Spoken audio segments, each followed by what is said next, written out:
시편 강의 15번째 시간, 주의 장막에 거할 자입니다. 오늘 본문의 핵심 주제는 누가 주의 장막 성산에 머무를 것인가. 오늘 본문 역시 저작 배경에 대해서는 알려진 바가 없어요.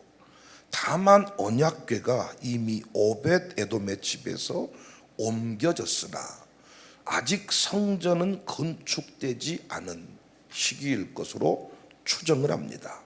그러니까 다윗이 법궤를 옮겨오면서 경험한 하나님을 신앙 고백적으로 담아낸 시편이다, 이렇게 학자들이 정리를 합니다. 고대 근동에서는 오늘 본문 이 본시를 성전 예배에 참석하기 위하여 성소에 들어갈 때 사용하던 노래입니다. 그렇다면 왜 성전을 주의 장막 성산이라고 했을까요? 주의 장막 성산, 천국의 예표입니다. 제가 여러 차례 설교했습니다마는 천국을 죽어서만 가는 게 아니야. 자꾸 제가 만나서 이렇게 신앙의 상담들을 해보면 천국을 좋아하는 것 같은데 천국을 제대로 이해를 못하고 있어요. 자꾸 죽어서만 천국 간다고 생각하니까, 아니 죽기를 원하지 않아도 때가 되면 죽는다니까요. 지금부터 여러분이 식욕을 줄이지 않아도 곧 있으면 못 먹은다니까. 이장이 줄어들어가지고 여러분이 죽음을 그렇게 깊이 묵상 안 해도 곧 죽어요. 그런데 뭘 이 세상은 썩을 놈의 세상, 망할 놈의 세상, 저 좋은 천국에 빨리 갔으면 좋겠다. 천국은 좋은 곳이지만 그 영원한 천국을 자꾸 묵상한다고 하는 인간들 보니까 이 세상의 삶을 자꾸 저주하고 남편하고 사는 게 기쁘지 않아. 그런데 예수님은 살아서 누리는 천국, 이미 시작된 천국, 그러나 아직 이루지 아니한 천국, 하나님 나라, 이 하나님 나라 통치의 개념 바실레이아, 하나님 나라, 세상 나라 가운데 세워졌습니다. 눈에 보이지 않습니다. 그러나 실존합니다. 그러니까 오늘 본문은 주의 성산에 거할 자, 주의 장막에 거할 자, 그러니까 천국에 갈 사람이 누구냐, 또는 예배 잘 드려야 천국 간다, 이 정도 메시지가 아니에요. 우리가 이 땅에 사는 동안 천국을 누리며 사는 원리가 오늘 본문에 소개되고 있는 것입니다. 사랑하는 여러분, 요즘에 중들이 길을 잃어버렸어요. 중들은 항상 심각한 표정을 가지고 목탁을 칠 때도 절대 웃으면 안 됩니다. 중들은 절대로 노래하면 안 됩니다. 중들은 절대로 연불할 때, 목탁 칠 때 웃으면 안 돼. 부처 같은 모습으로 다 쳐야 돼. 요즘에 중들이 막 춤추고 안동역 앞에서 막 떠나간 순이를 찾고 철수를 찾고 색소폰을 불고 막 친구 목사님 교회 가서 특송해주고, 중들이 고등학교 동창인 목사님이래. 그런데 그 친구 목사님 교회 가서 특송해주고 또 너만 알아라 그러면서 내가 찬송가를 옛날에 하나 작곡해 놓은 게 있다 막 이래. 요즘 유튜브 보세요. 그런데 좀 목사님들이 자꾸 얼굴 표정이 중 같아져. 자꾸 장로님들은 완전 때가중이고 깊은 산속에서 완전히 돌을 닦아버리는 묵은 중이에요. 아주 묵은 중. 머리만 밀어놓으면 완전히 중돼버립니다. 우리는 하하하 호호호 웃고 신부의 영성을 누리며 살아야 되는데, 이상하게 교회 장로님들과 목사님들이, 예수님 오래 믿는 분들이 때가중같이 중중 때가중 아십니까? 중들은 요즘에 목사님같이 노래 부르고 설교하고 춤추고 막 돌아다니는 거예요. 주의 성산에 거할 자가 누구냐, 주의 장막에 거할 자가 누구냐, 이건 죽어서만 가는 천국이 아니에요. 오늘을 살 때 우리가 어떻게 하면 기쁨과 영광을 노래하며 누리며 살 수 있냐. 첫 번째, 주의 장막에 거할 자는 정직하게 행한다. 진실을 말한다.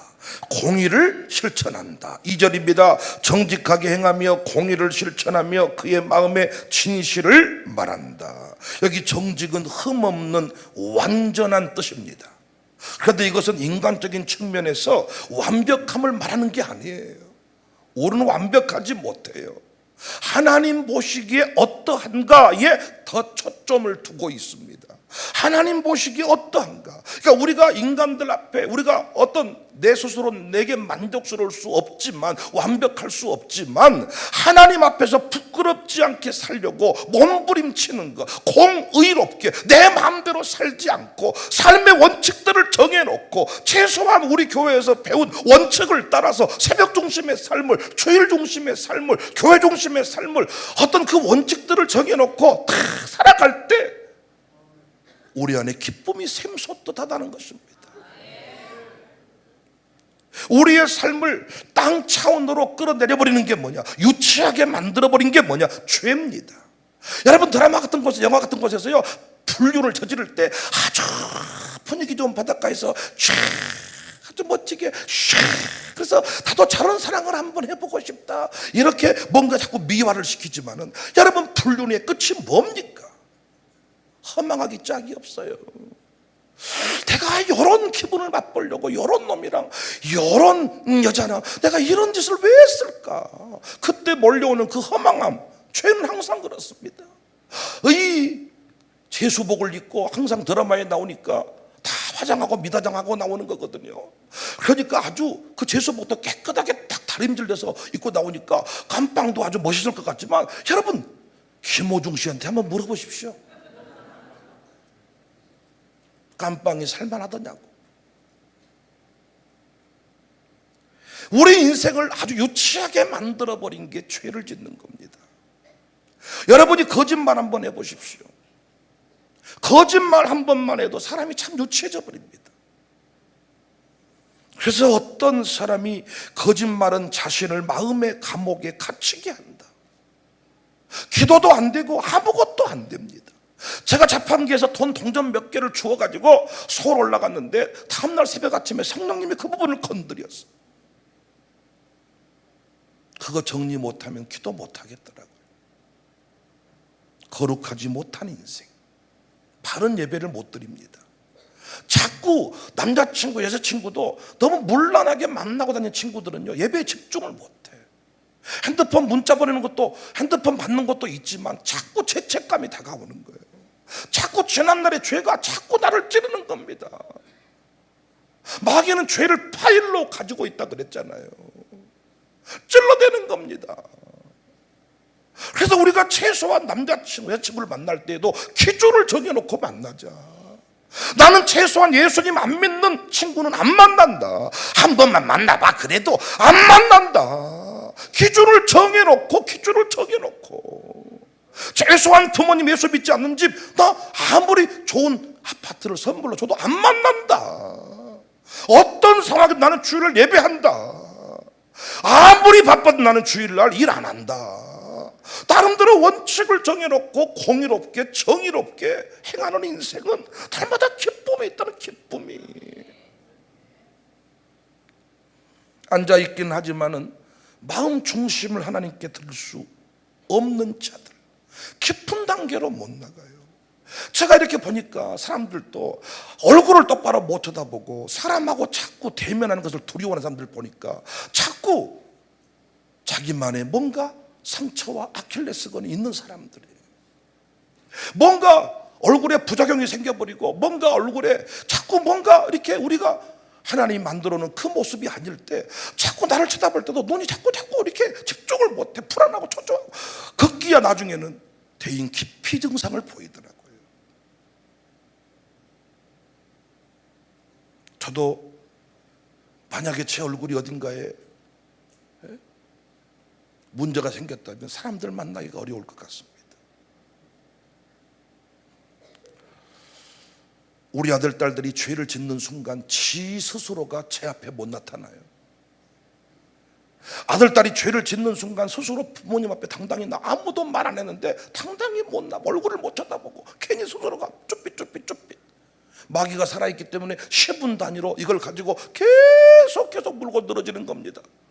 너 옛날에 이랬잖아, 너 이런 인간이잖아, 너 이랬잖아, 이런 인간이잖아, 계속. 그래서 우리가 하나님 앞에 정직하게 살려고, 온전한 마음을 품고 살려고, 두 마음 품지 말고 온전한 마음을 품고 살려고, 공의롭게 살려고 몸부림을 칠 때 우리는 진정 기쁨과 자유를 경험하게 될 줄로 믿습니다.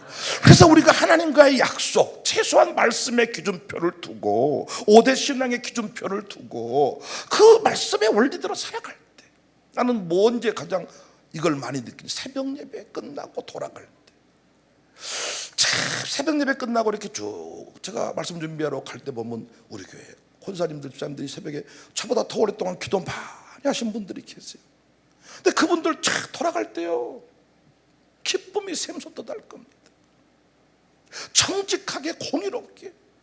그런데 우리 교회에서 새벽 예배를 강조하는 교회에서 본인이 새벽 예배 못 나오면요, 괜히 틱틱틱틱틱, 뭔 얘기할 때도 새벽 예배 나오면 틱틱틱틱틱, 아주 그냥 목이 번개불 튀기듯이 틱틱틱틱. 괜히 핸드폰을 막 들었다 누가 연락도 안 해 지한테. 저 완전 틱장이에요. 제가 보니까 이를테면 뭐 꼭 자기가 해야 될 일이 있는데 그걸 안 하고 지금 버티고 있는 그 얘기만 나오면 틱틱틱틱틱. 우리 집 앞에 그 모기 튕기는 거 한번 보십시오. 아, 사람과 대화를 하면 사람을 쳐다보고 이렇게 대화를 할 텐데,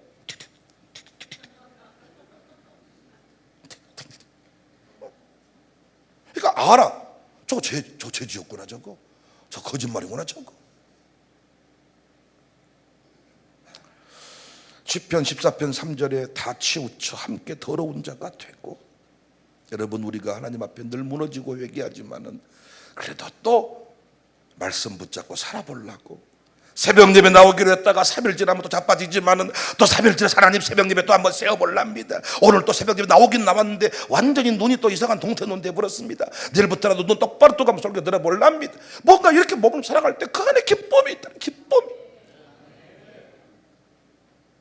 어쩔 수 없이 내 인생은 그렇다 하지 말고 정직하게 공의를 실천하며 진실을 말하려고 노력할 때 우리는 기쁨을 누리며 천국을 살아가게 될 줄로 믿습니다. 거짓말하지 맙시다. 모르긴 모르지만 여러분이 좋아하시는 그 김호중 씨는 지금 그 감옥 안에서 잠을 깊이 잘 겁니다. 그런데 거기 들어가기 전에는 못 잤을 겁니다. 잠을. 어떻게 경찰이 막 쫓아오는가 힘들었을 겁니다. 거짓말을 하고 나면요, 절대 자유가 없는 법이에요. 그러나 진실하게 살면 기쁨이 있다. 두 번째, 주회장막에 거할 자 혀로 남을 허물하지 않는다. 2절에 그의 혀로 남을 허물하지 아니하고, 개역 한글판에는 혀로 참소하지 아니하고. 참소가 뭡니까? 남을 헐뜯어서 죄가 있는 것처럼 꾸며 윗사람에게 고하여 바치는 것. 오르로 말하면 도마위에 놓고 썰어버리는 것. 이것이 참소예요. 어렵게 해석을 해놨더라고요, 국어사전에. 도마위에 놓고 칼로 썰어버리는 것. 더 쉽게 해드릴까요? 입술로 조져버리는 것. 이렇게 하는 순간 우리 안에 기쁨과 감격이 사라진다는 것입니다.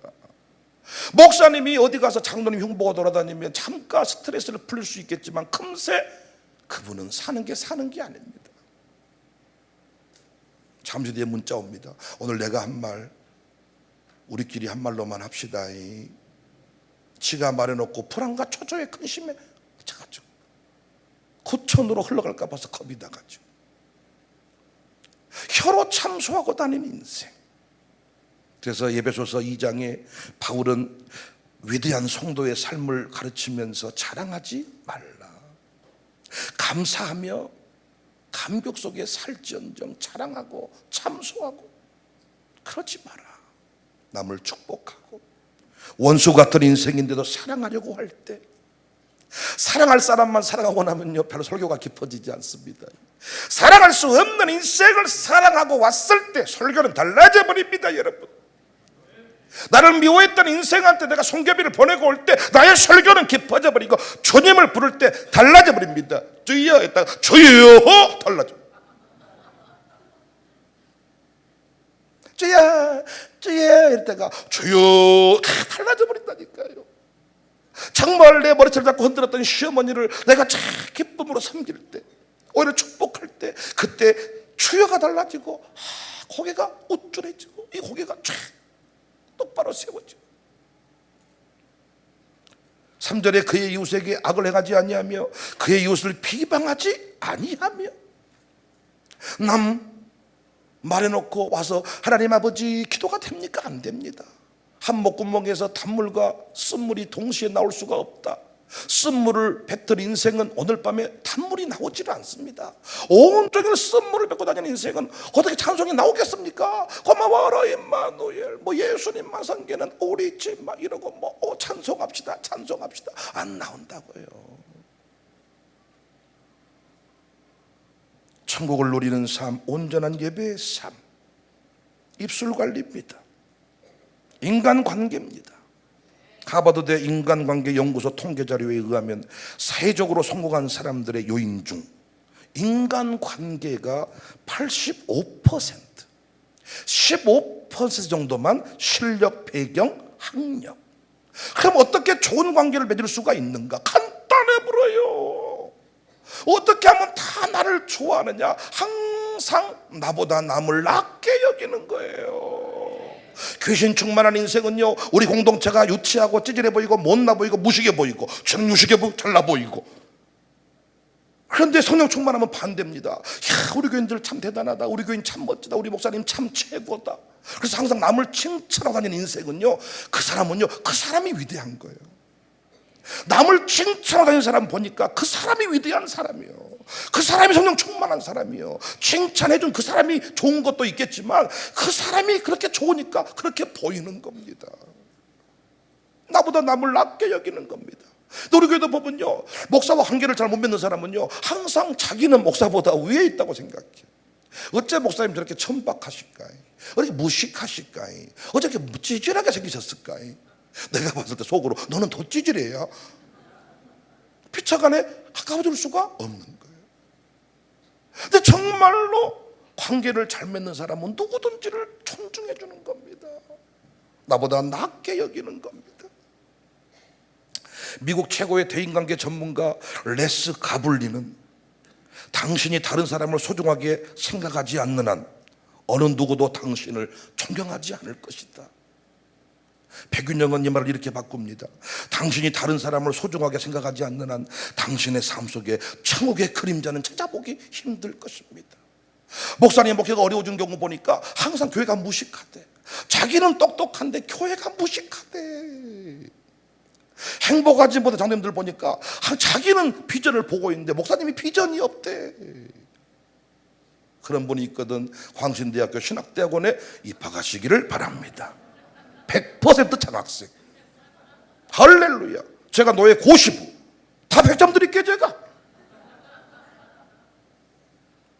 목사 한 수 멋지게 해드릴게.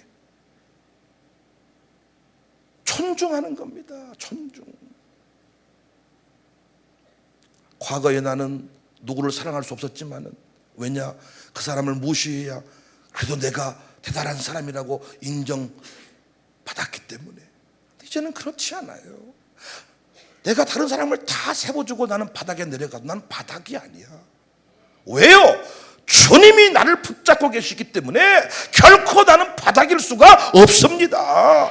하나님이 나와 함께 하시기 때문에, 하나님이 내 속에 은혜를 부어주셨기 때문에, 보배를 주셨기 때문에 결코 우리는 바닥이 될 수가 없어요. 다 줘버려도 우리는 전부를 가지고 있는 거예요. 왜? 내 안에 주님이 계시니까.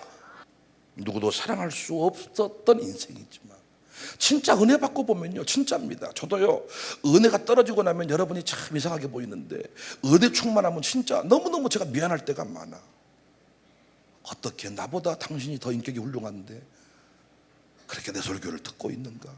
감사하고 감사하고 그 뜬금없이 장로님들한테 문자 보낼 때가 있어. 고맙습니다. 감사합니다. 뜬금없이. 생각해보면 너무너무 고마운 거. 한 사람 한 사람이 얼마나 감사한지. 평생 사는 날 동안 은혜 충만히 받아서 축복하다 죽읍시다. 누구든지 축복하는 인생이 돼야지. 저주할 시간이 없습니다, 여러분. 남을 미워할 시간이 없고 참소할 시간이 없고. 우리 교회에서도요, 좋은 것들만 다 찾아서 저한테 보고해줘도 시간이 부족해. 나쁜 것들 여러분 일일이 보고하지 않아도 좋아. 좋은 것들 잘 보고해서 서로를 축복하는 복된 공동체가 됩시다. 세 번째, 다음 시간에 하겠습니다. 5번째까지 있는데요. 6번째까지 있구나. 5번째까지 있는데, 여러분이 지금 아주 찬양대회 하시면서 피로도가 높아져서 제가 통성기도도 빼고 최대치로 오늘 참 너무너무 설교하고 싶거든요. 시편가 주의 장막에 거하는 복된 교회가 됩시다.